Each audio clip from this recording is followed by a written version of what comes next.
Well, excellent. Well, we're going to get started. I'm so happy to see you all here and that you've joined us for this, our last forum for the spring season. I am delighted to welcome Nguyen Pham, who is the first Vietnamese president of San Francisco Pride, the nonprofit organization founded to produce SF Pride Celebration and Parade. SF Pride is a world leader in the global Pride movement and one of the largest LGBTQ plus celebrations in the world. This is a big job. As president of SF Pride, Nguyen works to uplift, center, and protect marginalized queer lives. Nguyen is also the director of philanthropy at Frameline, a San Francisco-based heritage organization aimed at changing the world through the power of LGBTQ plus cinema. Additionally, he performs with Cheer San Francisco, the official cheer team of San Francisco, and is the first openly LGBTQ plus member of the Mensa Foundation board. His accolades do not stop there. Sitting before us is a Triple Crown pageant winner, having nabbed the titles of Mr. Gay Asian Pacific Alliance, Mr. Gay San Francisco, and Mr. Mensa. We're going to kick off Pride Month with this morning's conversation about all there is to celebrate about Pride, as well as some of the challenges the queer community is facing in the backdrop of anti-trans legislation across the country. Nguyen, thank you for joining us. I'm so excited that you're here to talk to us all about Pride. It is my pleasure, and thank you for having me. And may I just please say that to get a gay like me out of bed this early on a weekend morning is almost homophobic.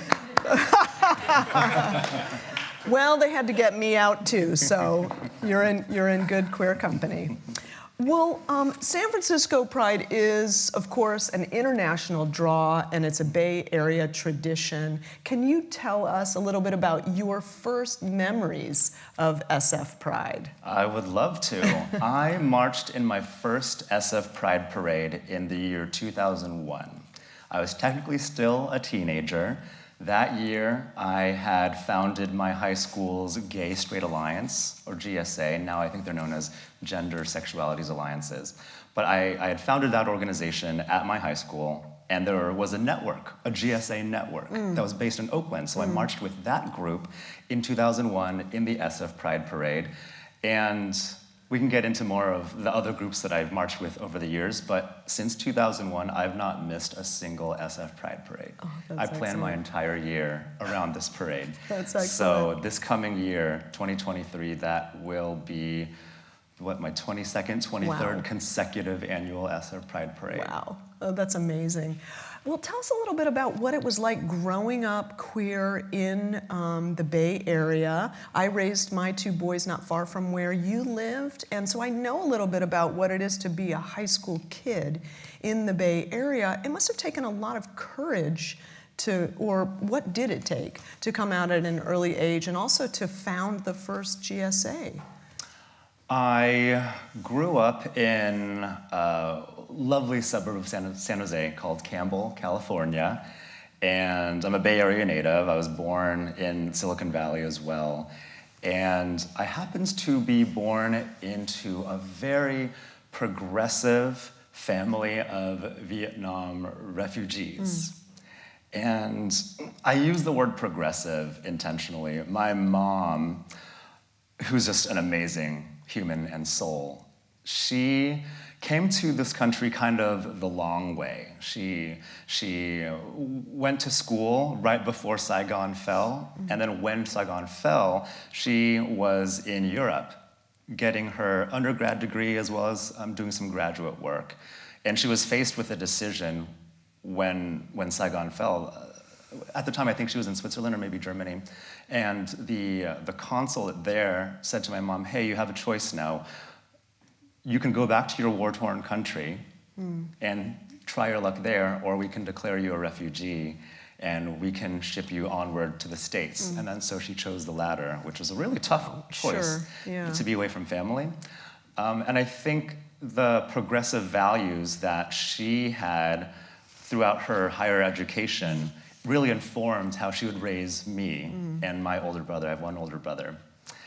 And so having that background and that maternal familial leadership that says, you know, my son is queer, and that's okay. This is nothing that could have been chosen, so it was very built in, this feeling of acceptance and affirmation, which I must say is kind of uncommon in Asian families, especially Asian immigrant families. It's not always that rosy and wonderful. I just happen to be very fortunate to have been born into a really wonderful family. Thank you so much for sharing that. Yeah, I'm sure. Well, let's talk a little bit about the idea of pride, just more globally.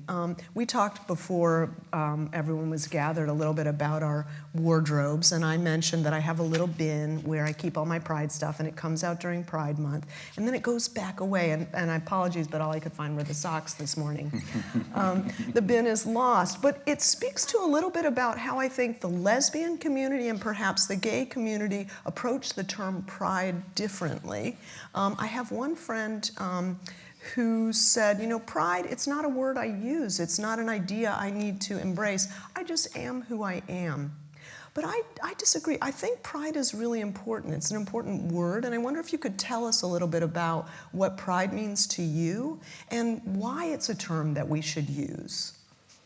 Pride can certainly mean different things to different people. We want to allow space for that and accommodate that. And we can acknowledge that there is some unity and unification that we can approach pride with. I think pride is an important word and also just an important symbol and idea, because there's so many people in this world that don't want us to be proud of who we are.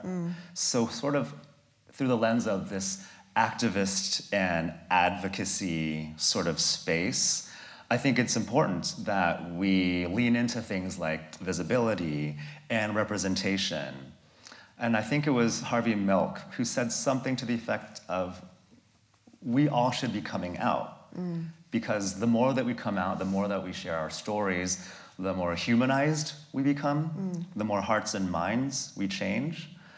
And that's how you effect positive societal change, is by humanizing this idea of being LGBTQ, letting your neighbors and your friends and your colleagues know that they are in the midst of queer people who are living openly and proudly.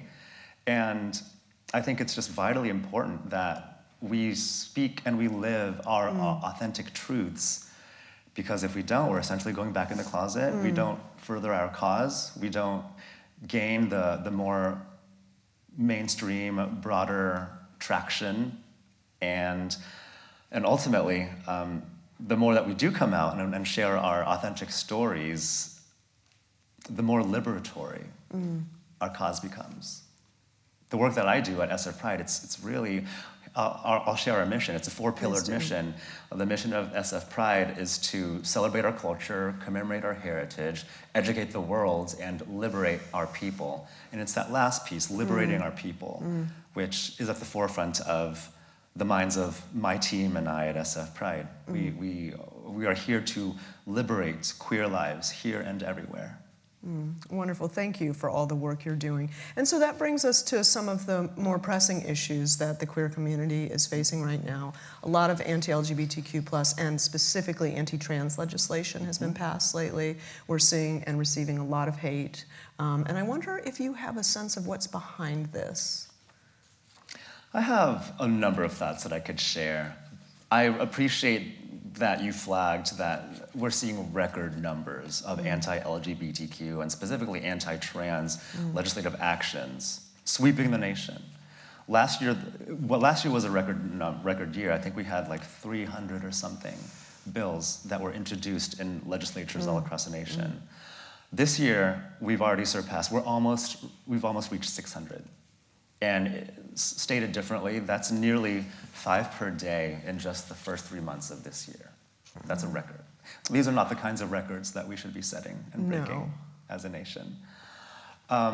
So how that impacts the work that we do at SF Pride, how that informs my leadership and my shared leadership with my other board members and the staff at SF Pride, we know that it's ugly out there.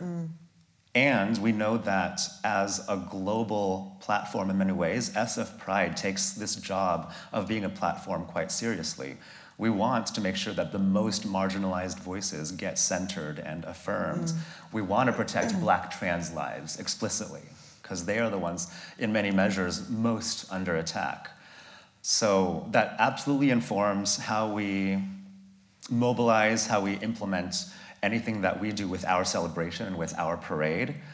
It informs our messaging. And while there is so much vicious hate in this country and in this world against our community, we want to return and respond to that vicious hate just by being viciously fabulous. So that is the approach that we take. We know that more hate will not combat hate. We know that only love can drive out hate.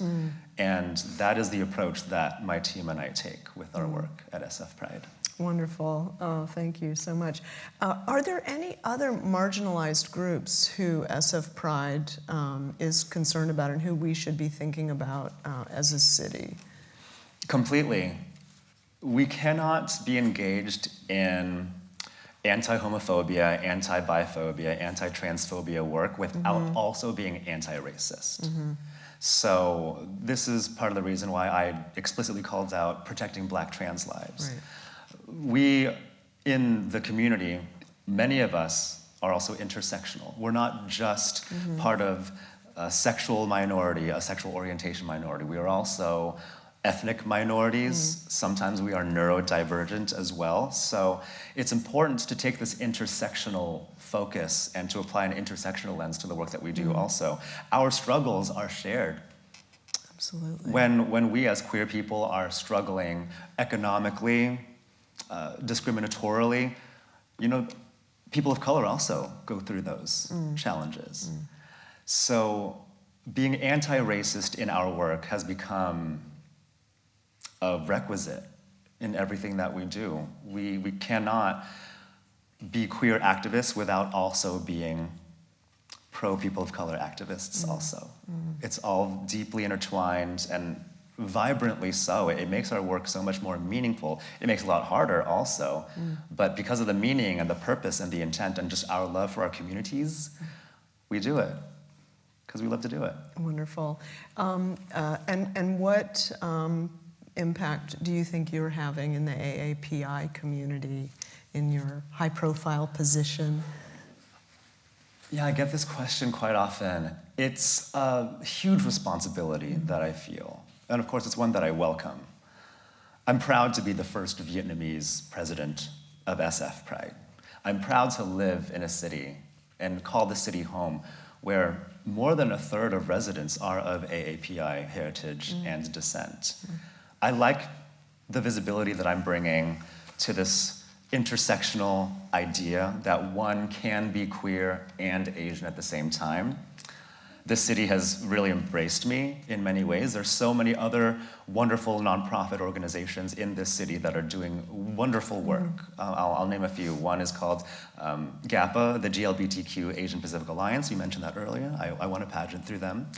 There's another organization called the PRISM Foundation, and they're a charitable organization that provides scholarships as well as community grants to uplift those intersectional queer Asian lives. And there's also an organization called Paravar Bay Area, and they uplift South Asian queer lives. So those are just a few in this rich landscape of community-driven efforts to demarginalize the marginalized. So this city has been quite wonderful, and again, it's an honor that I get to be at this place where I'm speaking to a very broad cross-section, not just of the queer community, but also me being who I am, the AAPI community as well. And it's just so fitting that yesterday was the close of what we call QTAPI Week, and QTAPI is an acronym. It stands for Queer, Trans, Asian, Pacific Islander, QTAPI, QTAPI. San Francisco is the first city, and I think maybe the only city in the world right now, that celebrates and endorses Q-Tappy Week. And so it is a metaphorical bridge from AAPI Heritage Month, which was May, and now we're in Pride Month, which is June. It's just perfect timing. And so it was a week-long series of programs, mixers. There was a block party yesterday in the Castro, which I was very honored and grateful to speak at. But yeah, San Francisco is really just kind of a champion and a pioneer of this whole intersectional affirmation and celebration. And so 2021 was the first time that we ever had a Q-Tappy Week. This past week was the third annual one. And it was pretty great. There's no stopping us. And I'm so thrilled to live in a city that embraces that. Right, yeah. As a public speaker myself, I know that it can be hard to know what people are looking for, what they need. How do you, in that role, especially with the AAPI queer community, how do you come to understand what it is that people are going through, what it is that they need, how you can help them celebrate? So I went to business school here in San Francisco many, many years ago, and my marketing professor shared some wisdom with the class that I will never forget. The wisdom was, if you want to find out what people need or what they want, then you ask them. So that is what my board members and I do at SF Pride. Great. We are plugged into our communities. Oftentimes, there's a lot of overlap, and a lot of our work complements each other. And so when we have a very diverse board of 12 board members, each with like their hands in different spaces, but collectively, we touch, I want to say, like pretty much every queer person in this city and in the Bay Area. It's wonderful. And again, that's a responsibility that we take quite seriously. Because we're so plugged in, we have frontline access to those whose needs we are trying to champion and trying to accommodate. And so we're always having conversations with our various spaces, our various sectors of the community. And so that's kind of the approach that we take. We try to, we will approach everything with a certain baseline level of assumptions. I think that's kind of a requirement in any sort of leadership human role. Nature as well. And it's okay to acknowledge what you don't know and to ask questions. So this is why, again, going back to this idea of intersectionality, we know that the Pride movement is no longer just about centering cisgender gay white men, as it was for many, many decades. And no tea, no shade against them. They did legitimately do the work. And now it's time to uplift and center those who are even further out from the margins. We are grateful to cis gay white men for doing the work that they did, and we stand on their shoulders, and queer people of color are also doing the work, and they have been doing the work. And so that's kind of what really informs the work that I'm doing right now. Yeah, I can hear that. That's wonderful. And it informs all of our experience as well to broaden our understanding of who our community is. I wonder if you could tell us about what's the most common need that people you speak to seem to have? And then have there been any surprises? Are there surprising needs out there? Oh, that's a really wonderful question, Mary Carter. So SF Pride, like many groups in the city, we are a nonprofit organization, as you mentioned. Our perennial issue right now is simply funding, because something that's really special about SF Pride that I'm really proud of is that not only are we the city's largest event, and we are also one of the largest and most iconic annual celebrations of LGBTQ culture and heritage.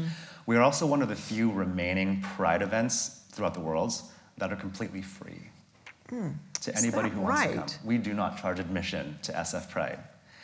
That makes it really expensive for us to put on one of the world's most iconic, free, queer celebration events. And so we do have a loyal base of corporate partners who are funding partners of ours, and they've really stuck with us through years and decades. And we are also looking for diversification of that revenue model. You know, we don't want to be too reliant on corporate funding, although we are very appreciative of these companies, these firms that are very aligned with our values and our mission. But we also want maybe more community members to have a stake in what we do. Great. So coming from the SF Pride ecosystem, funding is one of the biggest challenges.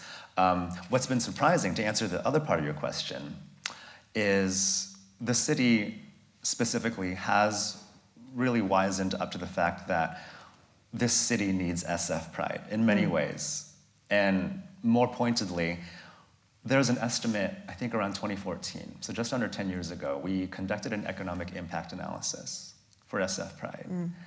Do you want to know what the estimated economic impact of SF Pride is? Well, should we ask out here, take some guesses? Sure, anybody want to just take a wild guess? And by impact, you mean how much money it brought in? That's correct. This is like hotel revenue, food and beverage, retail, all of that. Thanks for helping me not have to answer that question. Any guesses? 150 million. Okay, so I hear 150 million. Anybody else want to guess, higher or lower? These fabulous Pride socks can be yours if you guess right. Just shy of $250 million. Wow. Is the estimated economic impact that SF Pride brings to the city and county of San Francisco every year. It's wild. It's wild. So the city now is paying attention. It's like, oh, yeah, that's a lot of tax revenue that we're gaining from your event. Maybe we should help you too. So the city has been, and I wouldn't say maybe that's a surprise. It's just been very, it's magnificent that our city believes in the work that we do. And so if you're listening and watching out there, Mayor Breed, thank you. And we wouldn't mind some more help too. Excellent. We'll talk. And so I use SF Pride as the example there for your question because every nonprofit organization is struggling the same way. And in the broader philanthropic space, because what I do for my day job is I'm the lead fundraiser at Frameline, which is the world's first and largest queer film festival. Looking forward to talking about that, yeah.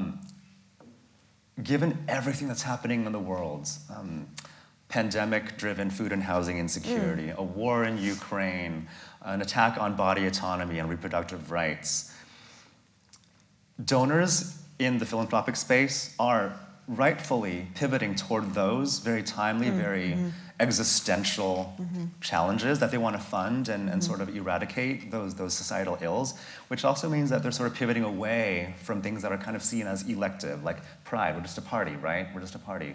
By the way, party is a mode of protest. It is a legitimate mode of rioting and disruption. And at Frameline, we're just a queer media arts organization. So donors are pivoting a little bit away from like the arts and entertainment and culture because, and that's fine, that's fine. They want to protect a person's right to choose how to govern their own body, and that's great. I think what the connection that also needs to be made is the arts have healing power as well. Culture and entertainment can change hearts and minds. Absolutely. And arts and culture can lead economic recovery by getting people like you and me out of our houses, going to things, and then supporting local businesses when we're out at things. So that would be one of my calls to action, is don't forget about arts and culture in your giving plans. And even if you don't typically have philanthropic aspirations, consider doing it. Because this city and the world needs organizations like Pride organizations, like arts organizations, and especially those at the intersection of arts and queerness. So just as you diversify your investments, if you're so lucky, diversify your giving. That's you're right. saying, That's right. Yeah. Well, I'm looking forward to talking more about Frameline. I wanted to turn back to your business side of things and thinking a little bit about corporate sponsorship of Pride, and you mentioned some of the benefits from that, which are apparent. I was down at the Stanford Mall yesterday, and I noticed that Nordstrom has their pride sign out. And I thought, well, great, it says pride, and you've got the rainbow there, but it doesn't say, go to the pride parade, or go to the pride mass at Grace Cathedral at 6 p.m. tomorrow night. And I thought, so what does corporate sponsorship do for those companies, and what are some ways that we can, you talk a lot about the intersectionality, you talk a lot about our call to engage and give in all those areas that might benefit from our being there. But how might we market pride in a way to corporations so that they actually point to our events too? Or is that even possible? I think anything's possible.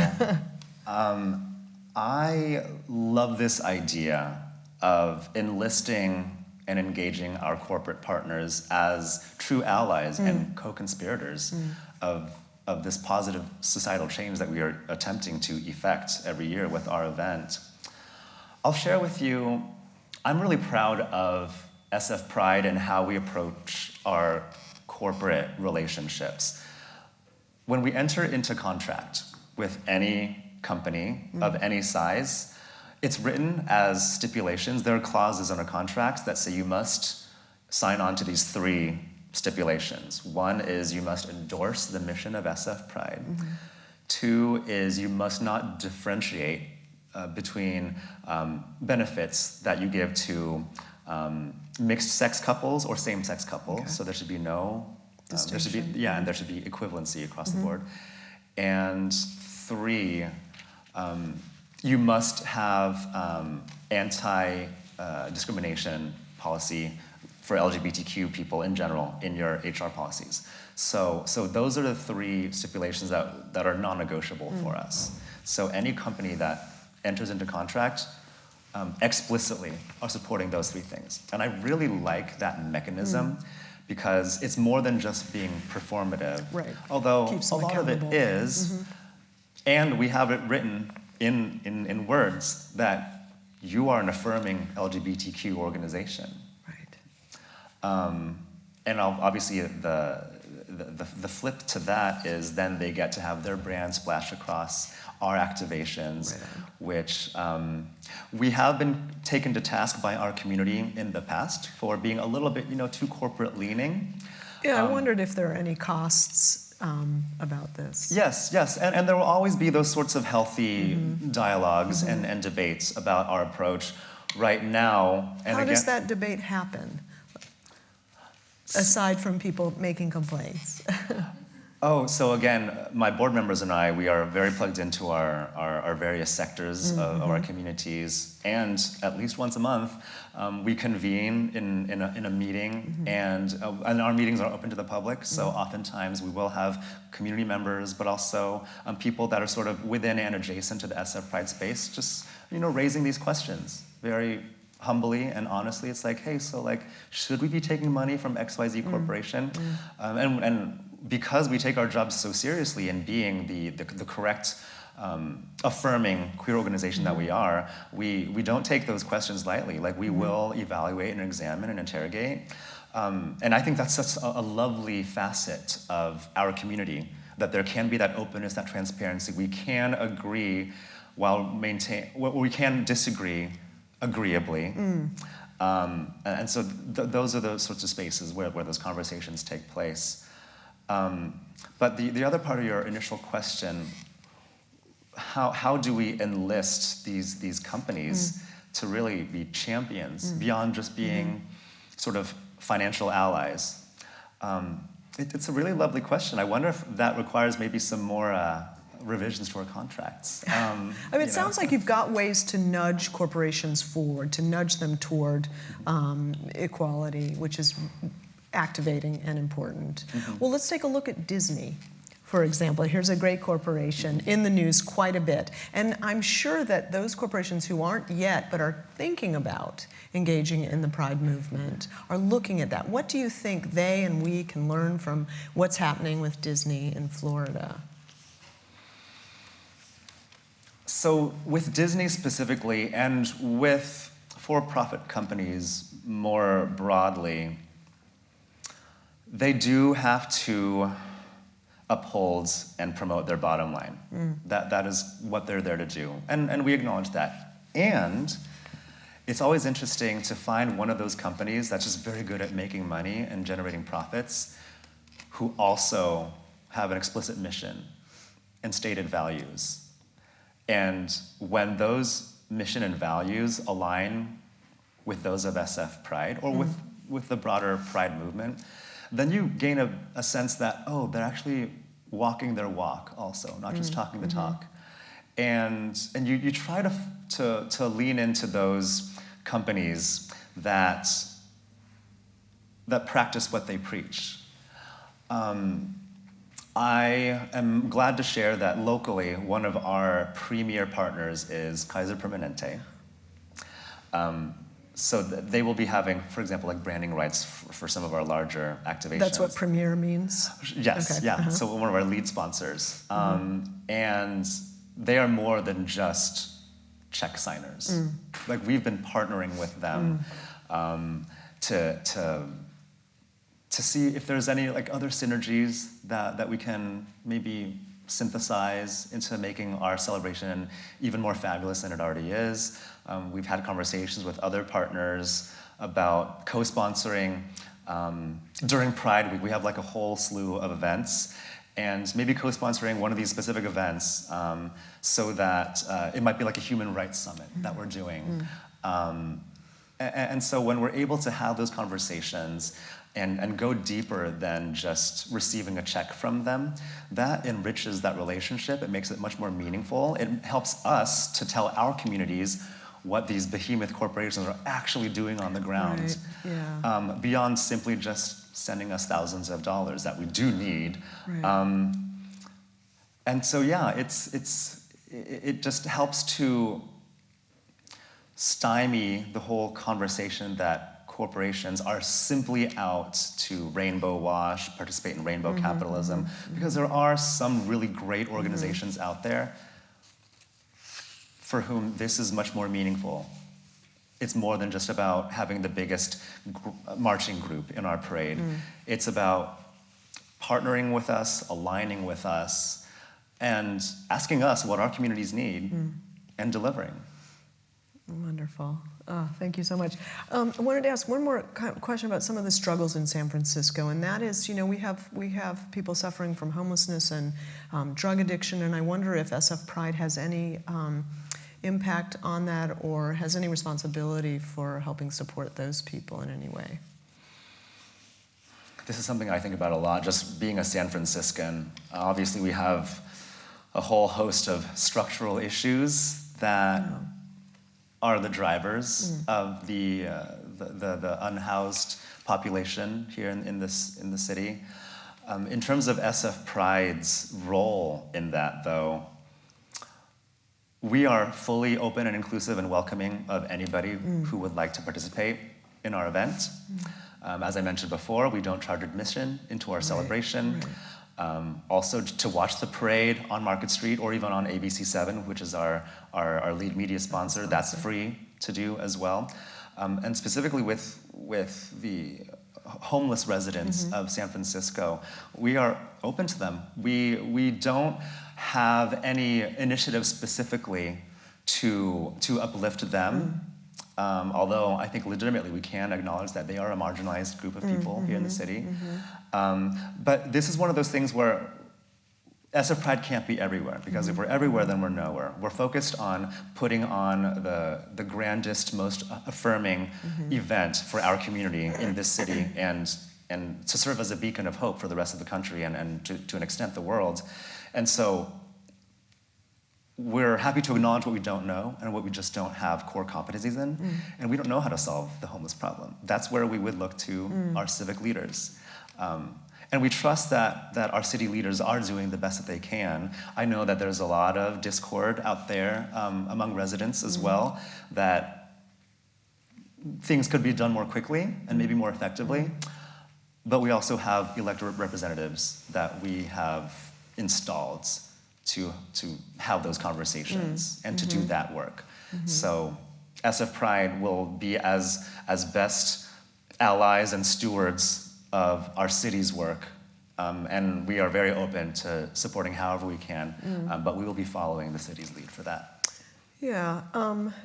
You know, we all want everyone to thrive. And Athanasius, one of the early church leaders, said, you know, the glory of God is the human fully alive. And I think Pride helps us see humanity fully thriving, helping people be who God made them to be that LGBT, be that in transition. And so I think perhaps there's a washback from what Pride is offering, in the sense that, of course, we don't want people suffering and living without a home and suffering from drug addiction. We want the human fully alive. And so my hope is that there is some translation just in our celebration of humanity and in our celebration of everyone thriving, that might also help us find ways, whoever we are and whatever that is, to help people who are suffering. I wonder if we could move a little bit toward Frameline, because that opens up next week, doesn't it? That's correct. It opens June 14th. That's Excellent. a Wednesday, and runs for 11 days through Pride Saturday, June 24th. So it happens while I am away, but I wonder if you could just... Mary do you get to Carter. see them early? I know, bad planning, I have to talk to the choir tour. But do you get to see the films early, and can you recommend any, or do you have any favorite directors? Oh my goodness. Tell us, and also where does it happen? You know, a little advertisement. Sure. So Frameline, as you all might know, I mentioned this a moment ago, we are the world's first and largest LGBTQ plus film festival, and our mission is to change the world through the power of queer cinema. And it also speaks to what I said earlier about the arts being healing, and also our stories changing hearts and minds, and gaining more mainstream acceptance and affirmation for the queer community. So Frameline is an 11-day film festival. We also have a streaming encore for those who can't or won't make it in person. And our home base is the Castro Theater, which is just such a magnificent place to experience arts and culture and films specifically. This will be our 47th annual edition.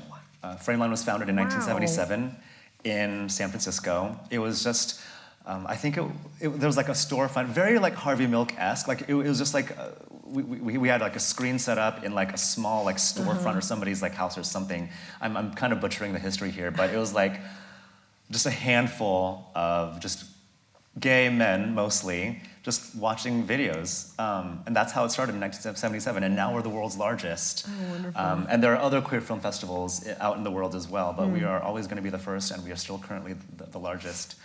So we're approaching our 50-year history, and it's just like mind-boggling that people were doing this work in the 70s, when it was illegal to be gay, by the way. So that's just mind-boggling. It has a real family feel. Like when you go to the film showings, the director is often up there, and there's a talk back about it beforehand. And it really has a feel of community, kind of a micro-community within the larger gay community in San Francisco. Is that real? And tell us about that. It is completely real. So in my role, especially as director of philanthropy, I'm constantly talking to donors and our top-level members, and these are people who have really stood by Frameline for decades.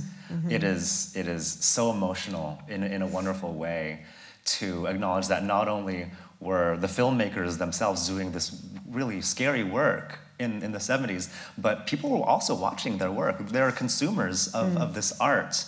And I can only imagine like how kind of scary it was must have been. to even like, go to a place like the Castro Theater or the Roxy Theater to watch a gay film. Like that's kind of like, right. So it's in my role, it's never lost on me that we really do stand on the shoulders of these queer elders, these ancestors.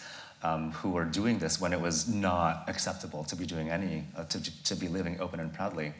And they have come to know each other as well, going back to your point about family and community. It really is a Frameline family. And we're looking to expand also, just so that everybody knows, we are known as a San Francisco-based event and production, and we love the East Bay too. You know, I went to UC Berkeley, and go Bears, and I always have a soft spot for Berkeley and Oakland. So we've partnered with a theater in Oakland to have just massive screenings. There's a new queer space that just opened in Oakland called Fluid 510. We're going to be hosting a party there, so that's going to be part of the Frameline experience. If you come to our film festival, there's all sorts of industry parties that you can come to also. And yeah, it is just, imagine like an 11-day quiet gay pride parade. Because you know, when you're crammed into a movie theater in a darkened room just to like watch a movie, it's an interesting twist on what pride can mean to you. Because for many of our top members, Frameline is pride. Like they don't want to necessarily go to the parade or go to the festival. That's what they do. Yeah. And that's where they see and they've been the doing people. it for decades. Yeah. And so there's definitely that communal feel to it, and it's beautiful. That's wonderful. You know, listening to you, I was thinking about how intergenerational the pride movement is. And it's one of the rare places, and alongside that, the church is a rare intergenerational place where people meet. And I wonder what benefits you think come from intergenerational communication within the LGBTQ plus community. You hit on something that's very precious to SF Pride. So this will be our 53rd year in existence. This is technically, we're hashtagging it Pride 53. Because we started in 1971, and this will be the 53rd edition, or the 53rd annual of SF Pride. And that is legitimate history.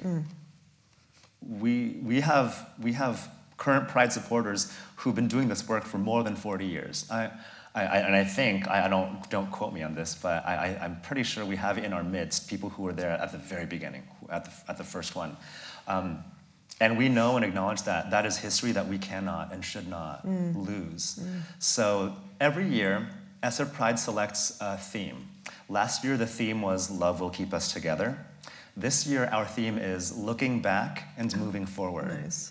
So your question was just like a perfect tee-up to my mentioning this. That's my goal here. Yes. You're doing great, Mary Carter. We need to talk about golf in a minute too. So, but before you finish that thought, let me just say that I'm noticing that now is the time, typically, when people in the audience begin writing really great questions, and Rebecca will be collecting them in a minute. And so, with that aside, we'll return.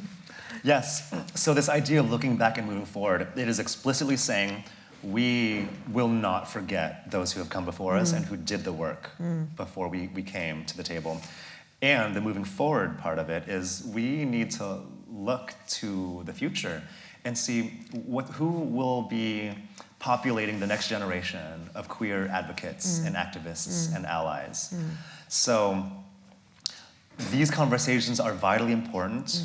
We are constantly having them with both the current, more seasoned generation, shall we say, and the new incoming one.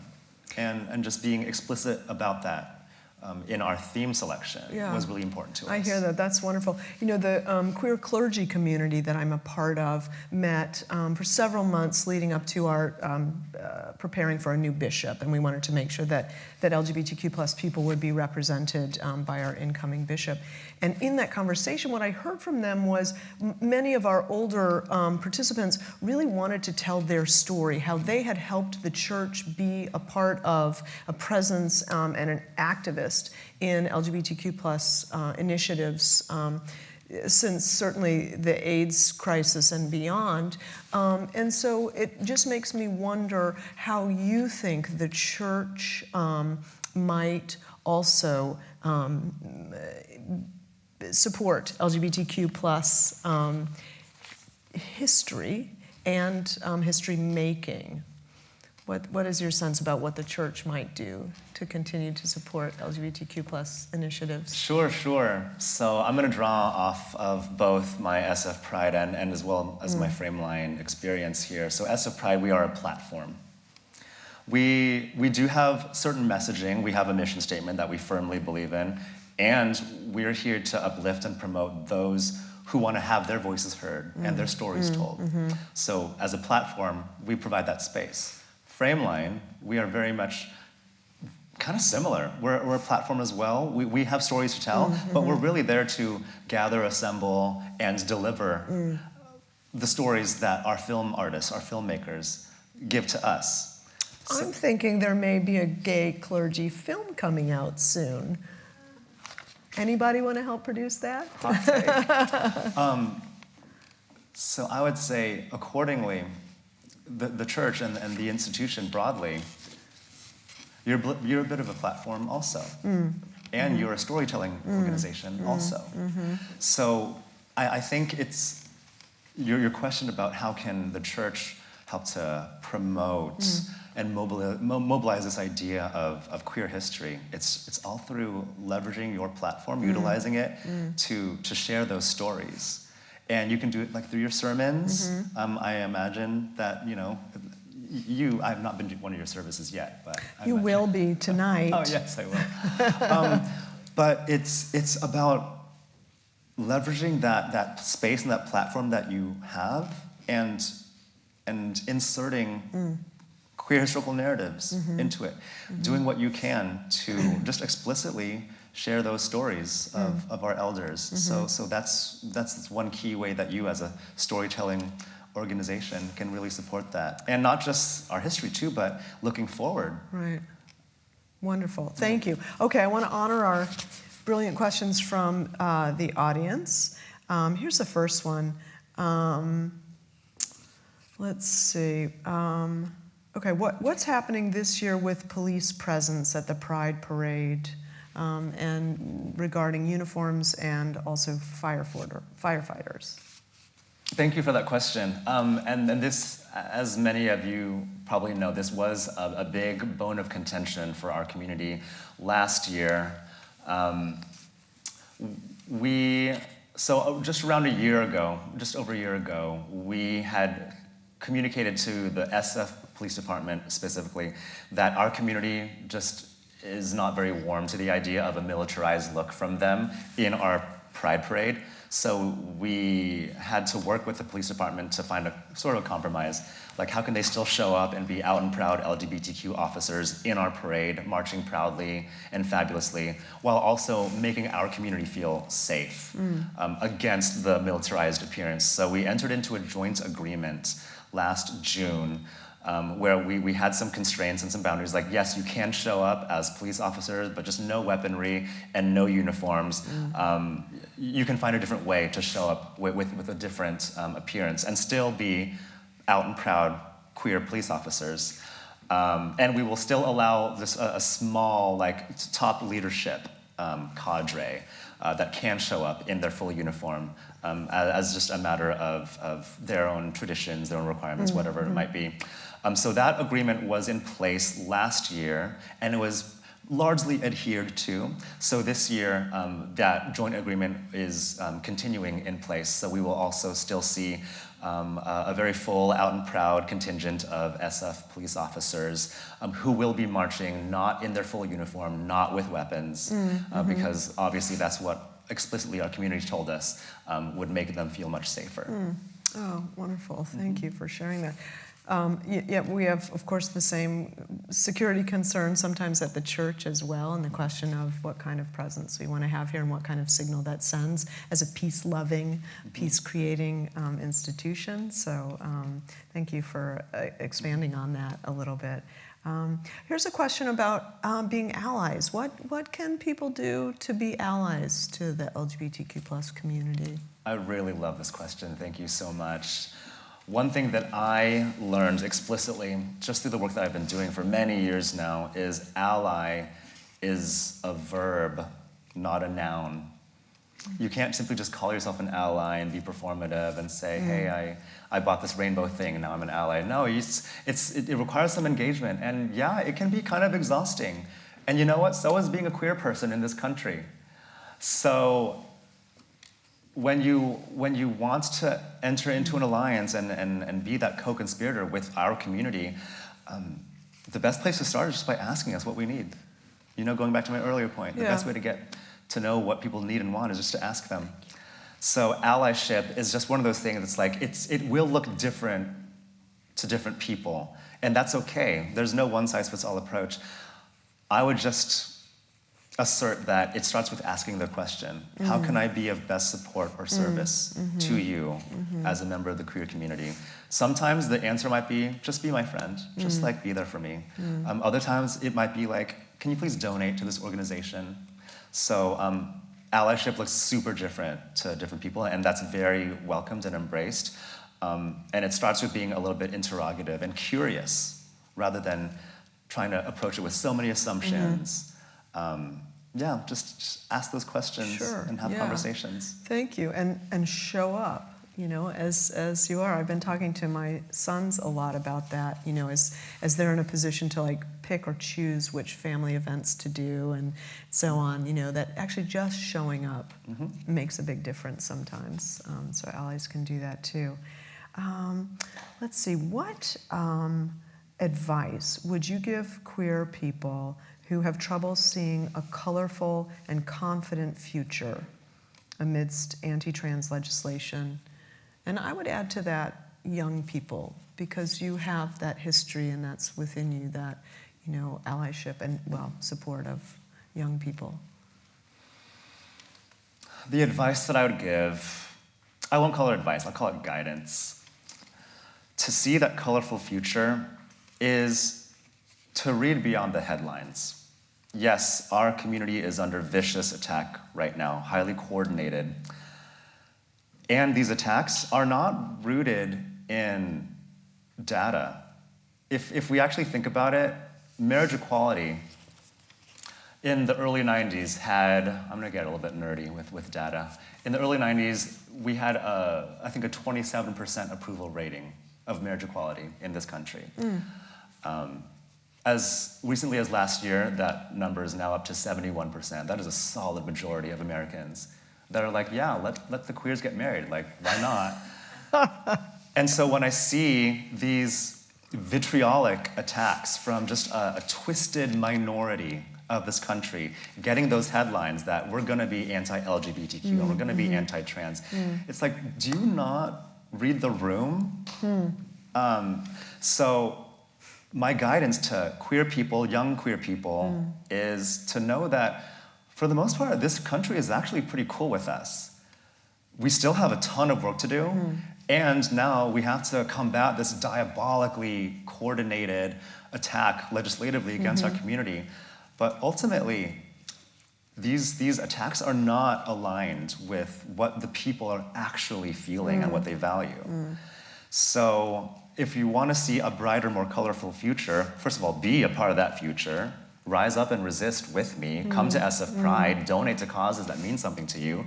And, like me, use your brain. Acknowledge that there are nefarious actors that are just not representing what the people actually want. And they're getting a lot of headlines, a lot of attention, and they're also very wrong. They're gonna trip over the rainbow. Yes. Thank you. That's wonderful to hear. Appreciate that. We do always need to offer hope, and you've done a really great job doing that. Here is a question from a San Francisco hospitality worker who would like to know what kind of resources they might point people to about Pride, especially with visitors to the city, to inform them about how to participate and what it's all about. What are the best resources for any of us who have friends who want to know more about it, my dentist who wants to know more about it? Okay, thank you for the question. So the best source of information on anything Pride-related will be our website, sfpride.org. Also, we have pretty robust presences on various social media platforms. You can find us a lot of content on Instagram. We'll have announcements there. Also Facebook, and I think to an extent Twitter as well. So we want to meet you where you are. Whatever is the best way for you to consume information, we want to be there. So let me know also if these channels aren't really like working for you. But we just want to make our information open and accessible. So you can always find information there. We also have an e-news that you can sign on for. But mostly just show up. We try to make it as easy as possible just to participate and consume what that we're trying to produce and deliver. We are the last full weekend of the month of June, so Saturday, June 24th through Sunday, June 25th. You can find our celebration at Civic Center. Also, Sunday morning, the 25th, will be our iconic, world-famous SF Pride Parade that steps off at 10:30 a.m. But yeah, stay in touch with us in whatever way. Like those of you who are here, like I can give you my number if you need. I'm not shy. But yeah, just stay tuned. We have a wealth of information that's available at your fingertips, on your smartphones, on your computers. So yeah, that's excellent. Thank you. Well, I think you'll hang around for a minute if people have one or two follow-up questions. But I just wanted to ask if there's, as we're wrapping up, if there's anything that you haven't been asked yet that you'd like to share with us about your life and work and passion. Mary Carter, we've covered a lot of great ground, so I just want to first thank you for being such a great interviewer. It was fun. When it comes to anything that we've missed, I mean, you've given me such a moment here. I want to say how honored I am for this invitation, how proud I am to represent not only the SF Pride community, but also to an extent the AAPI community. As you know, we've seen record numbers of anti-Asian hate-fueled violence in this city, which is more than a third AAPI in identity. It's really a responsibility that I take pretty seriously. It's something I think about all the time. And I also fully acknowledge I don't know everything. So maybe one last thing that I would share with all those watching is if you have any ideas as to how to make SF Pride even more fabulous or beautiful or more aligned with your interests and your community's interests, we are all ears. I have a gorgeously diverse board of 12 board members that are asking these questions and having these conversations, and we will always have blind spots and gaps. I approach my work with a responsible sense of humility. Also leadership, obviously, like I know how to make decisions, and I also know how to acknowledge when I don't know something. So let's just stay in touch. This is 53 years of Pride, y'all, and I think this might be one of the best yet. Well, this has been a wonderful conversation. Thank you, Nguyen. And let's give our gratitude here. So grateful to you. And just a few final announcements. This is the final forum of the spring season, so what a wonderful way to wrap it up. Please look for announcements about the fall season starting in September. In about a half an hour, we have the 11 o'clock Choral Eucharist service upstairs in the Cathedral, and all are always welcome. And then come back this evening at 6 p.m. because we'll see Nguyen again. He's going to be leading the procession into our 6 o'clock Pride service. We start out on the Pride steps out front. We'll have a blessing of the steps by Greg, our Vice Dean, and then we will kick it inside with Jesus and some rainbow flourish. Yay, God! And the Glide Ensemble is going to be here, so amazing music. We do rely on your support for the forum, so gifts of any size make a difference. And you can text to the word WONDER to the number 76278. Thanks again, Nguyen, for joining us today. This was a wonderful conversation. I'm so delighted to be getting to know you. Thank you, Mary Carter, and thank you to Grace Cathedral, and thank you all for showing up. Thank you for your allyship. And happy Pride Month, everybody. Yeah.